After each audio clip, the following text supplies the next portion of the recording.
मित्र, कभी सोचा है क्यों तू इतना जल्दी परेशान हो जाता है? किसी की बात, किसी का व्यवहार तुरंत तेरा मन हिला देता है। लेकिन सुन, शांत और अनबॉदर्ड रहना कोई जादू नहीं है। ये भी एक मसल है जिसे रोज़ अभ्यास से मजबूत करना पड़ता है।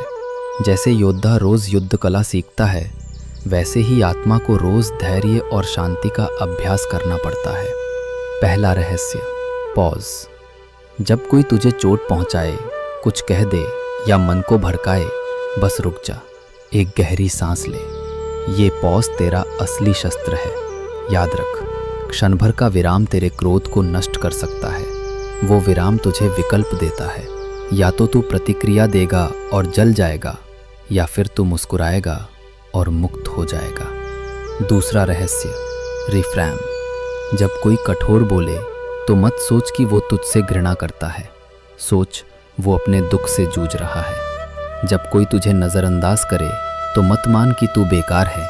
सोच, शायद वो अपनी ही समस्याओं में डूबा है।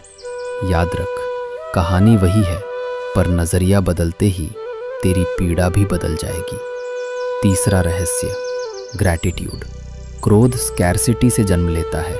वो सोच जो कहती है मेरे पास कुछ नहीं है, पर कृतज्ञता अबंडेंस से जन्म लेती है। वो याद दिलाती है मेरे पास बहुत कुछ है। जब भी मन खिन्न हो, 3 बातें तुरंत गिन। किसके लिए तू आभारी है? तेरा शरीर, तेरा परिवार, तेरा श्वास। बस इतना ही काफ़ी है मन को शांत करने के लिए। चौथा रहस्य, अपनी शांति की बबल। हर आत्मा को अपनी रक्षा करनी होती है। टॉक्सिक लोग, नकारात्मक विचार, एंडलेस ड्रामा, ये सब तेरा ध्यान चुराते हैं। तो एक बबल बना जहाँ केवल वही प्रवेश पाए जो तेरे मन को ऊंचा उठाए, ना कि गिराए।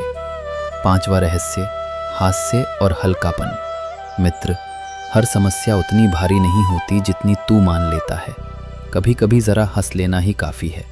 दुनिया को सर्कस समझ और खुद को उसका रिंग मास्टर, क्योंकि हंसी क्रोध की सबसे बड़ी दवा है। प्रिय, शांत रहना मतलब भावनाओं को दबाना नहीं है, बल्कि ये चुनना है कि कौन सी भावनाएं तेरे हृदय में जगह पाएं। याद रख, जितना तू कम प्रतिक्रिया देगा, उतना तू स्वतंत्र होगा, और यही है असली शक्ति। तो अगली बार जब कोई तुझे भड़काए, रुकना, मुस्कुराना और खुद से कहना, मैं कृष्ण का साथी हूँ, कोई मुझे डिस्टर्ब नहीं कर सकता। यही है अनबॉदर्ड जीवन का रहस्य।